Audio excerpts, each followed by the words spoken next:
So I get this question or this comment all the time, and that is, please show your YouTube setup. So that is what we're doing today. I'm going to show you exactly what goes into this setup and show you how I create my videos. So let's get into it. So let's first start with the physical space. Now, before I start talking about what's behind me and what I need to get this studio up and running, I first just must say that this room is actually a lot smaller than you would probably imagine. This room is probably only 2 or 3 meters by 2 or 3 meters. It's a very small room, but I'm able to squeeze quite a lot into this space.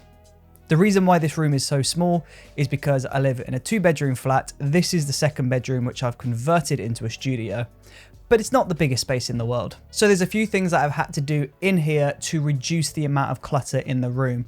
So for example, I'm first just going to talk about the auto pole.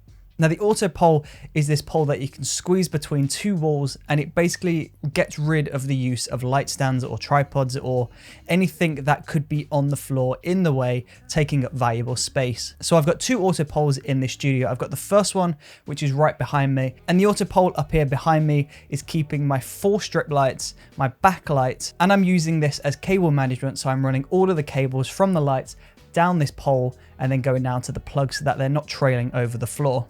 So instantly, without this pole behind me, there'd be 4 light stands for these lights, there'd be a light stand for the big backlight, and then there'd be cables running everywhere. And then it's the same thing for my front light. So I've got a big softbox in front of me, and that is mounted to the ceiling with one of these auto poles, and that is getting rid of the need for a big light stand in front of me. The only 3 stands that are on the floor are the tripod for the first camera, the tripod for the second camera, and then I've got this microphone stand here. I did try to have a microphone mount on the table, but the problem was every time I moved the table, it wiggled the microphone and it got very annoying. I don't know if anyone picked up on that, but for me, the microphone was always wiggling and I could never unsee it in the edit.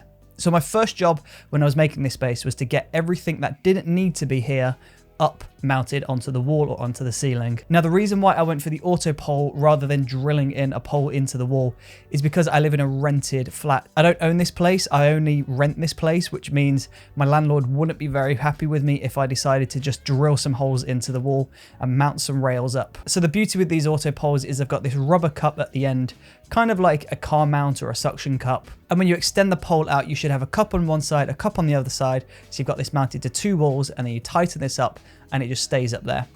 And they can carry actually an incredible amount of weight, and they've never ever slipped down. Touch wood, they don't, but I've never had any issues, and they've been up for maybe half a year, 8 months at this point. So I'm fairly confident these aren't going anywhere. So now that we've mentioned them, let's talk about lighting. So the lights behind me are the Yongnuo YN360 lights. Now, these lights are absolutely amazing. As you can see, I can do colors on these lights. So if I flick over into the RGB settings, you can see I can flick between a whole different range of colors. And then I've also got standard video lighting, so I can go into 3200 and have a warm light. As you can see, that's how that looks behind me. Then I've got daylight on here as well. But I actually do just love using these as an accent light in the back of the shot, just to add a pop of color back there. You'll notice if I turn them all off, the shot all of a sudden looks a little bit bland and a little bit boring. So just having these 4 lights in the background just makes that background a little bit more interesting. The problem is, because this is a spare bedroom, I can't really paint this or do anything with this wall. So this is just a boring white wall. I would love to put something up on there, a design, or I'd love to mount a neon sign of my logo in there. But unfortunately, because this isn't my property, I'm renting this place for 2 years. Unfortunately, I can't do that. So this is the next best option. And then of course, I'm mounting these lights onto that auto pole, that Manfrotto auto pole, with just a standard clip. And then I've just got a camera screw attaching the light and that clip together. And then as well as those 4 accent lights on that pole, I've also got my backlight mounted up onto the pole. That's where you can't see a light stand back here, but you can see a nice hair light on myself. So back there, I've got the Godox SL60W. and I've got the cable management wrapping around the auto pole. That light is attached to a super clamp, a Manfrotto super clamp, and it's great because I've got those 5 lights mounted onto that one pole. It's got rid of the need for any light stands, which is great. Then behind me, you can see I've got this unit, and this unit is basically a double purpose. Because I live in a rented apartment, there's quite a limited amount of space, which means this is being used as a prop, but I also actually use this to store equipment. So I've got these 4 empty sections here, and I use these to put in some props and some equipment just to bring the background to life a little bit more and inject a layer of personality into the video. This camera here was my first ever video camera. I got this many years ago. I believe it maxes out at 360p. Obviously, I don't use this anymore, but it's very fun to keep that in the background. So I keep props and equipment in that space, but this whole unit is also very important because I operate outside of YouTube as a music video director and as a camera operator. I actually work with clients as well. So all of my equipment that I need is stored within these drawers. And it's really great because if ever I need anything, I can quickly grab it. And therefore, if I'm rushing to shoot, it's all there wherever I need it. So all of this is beautifully organized, but you won't see any of that. You can only really see these 4 decorative parts of the unit. And then just behind that unit, you can see I've got some colored light back there. And this is basically just some cheap £20 Amazon strip lights that I've stuck to the back of the unit. And it really helps to bring that background to life. Again, it's just adding that little bit of accent light, which really helps to make me stand out. Let me turn it off and I'll show you the difference. As you can see, even though I've got these 4 accent lights over here on my left, now that I've turned this light off, it just looks a little bit flat back there. There's not really a lot happening. I'm only getting color on this one side and it's not evening out on this side. You can really see that as well if I turn off this light just over here. Now all of a sudden it looks a little bit boring, so I'm just going to turn all of that back on and you'll see the difference instantly.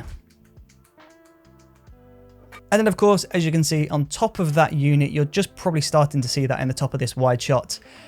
You can see I've got loads of equipment up there. So I've got a printer, I've got my drone box, and I've got loads of equipment. So I've got a few gimbals and some cables and everything. I just throw my equipment up there whenever I'm finished with it on a client shoot.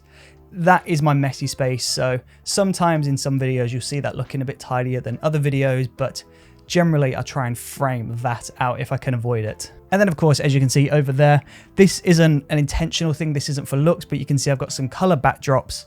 This is just the best place for me to store these colored backdrops in my entire apartment.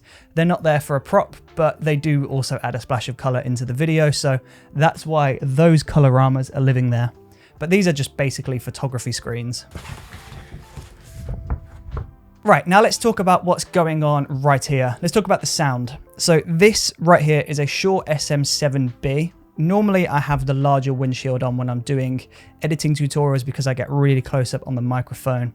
This honestly is one of my favorite microphones I've ever used. It produces a really clear sound and it's much better than the shotgun microphone with the dead cat combo that I used to use on my old YouTube videos. We've got a Shure SM7B and that's just on this generic £20 Amazon mic stand, XLR cable running down, and that's plugging into a Zoom H8. The Zoom H8 is great because I can monitor my audio levels over here. I've got a really clear view of my levels.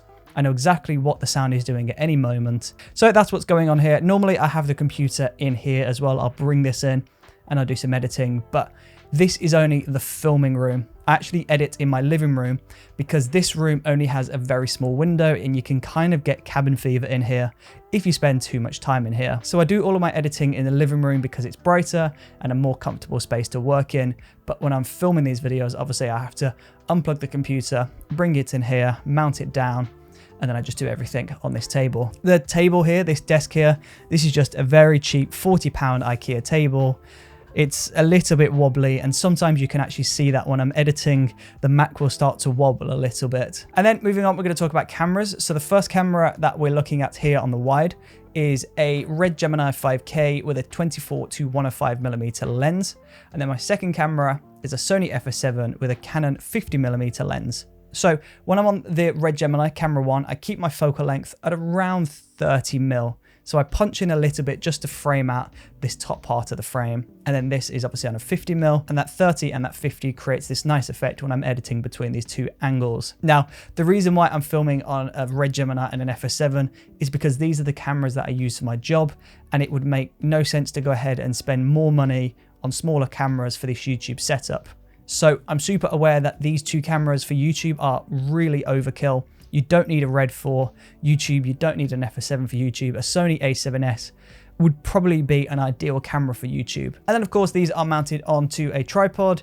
And then I've got the monitors both facing me, so I know exactly what I'm filming. So the FS7 has a small flip out monitor that I can use. And then I've got the Red monitor mounted on a light stand in front of me, so that I always know that the camera's rolling and I'm framed up exactly where I need to be. So that really helps when it comes to filming myself and make sure everything is focused and looking great. And then I don't really know what else to say about this space. This space is obviously a second bedroom, which I've converted into a YouTube studio, but by all means, this is not perfect. You can definitely get much better spaces, and you can definitely dress up your spaces better if you have permission to do so. If you own the property, you get permission from your landlord, then you can drill things in or paint things in.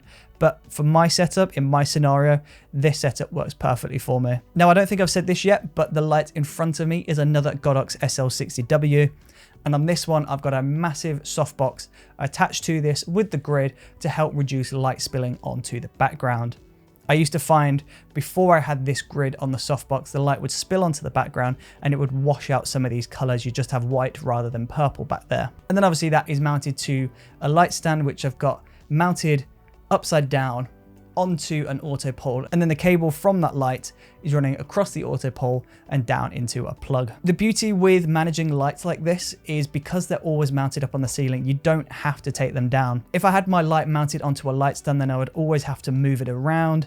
I'd have to take it down sometimes. I'd have to just keep tripping over it and it would get really annoying. So mounting it onto the ceiling means I can leave it there 24/7 and I never have to worry about tripping over it. It's just always there. And there you go. So for those that were asking for a setup tour or a studio tour, I hope this has answered your question. I hope this has been beneficial to you in any way. If you're looking to make your own YouTube studio for your own YouTube videos, then maybe try implementing some of these techniques. So maybe mount your lights on an auto pole or mount them to the roof, and then bring color and props into the back of the shot, and that will bring character into your videos. But of course, every YouTube setup and every single room is different, and every channel offers something completely different. So take the time to experiment with your setup and figure out what works and what doesn't work for you in your setup, and then try and tweak that over time. And there you go. Thank you ever so much for watching this video. I really do appreciate your support, and hopefully I will see you in the next video. See you there.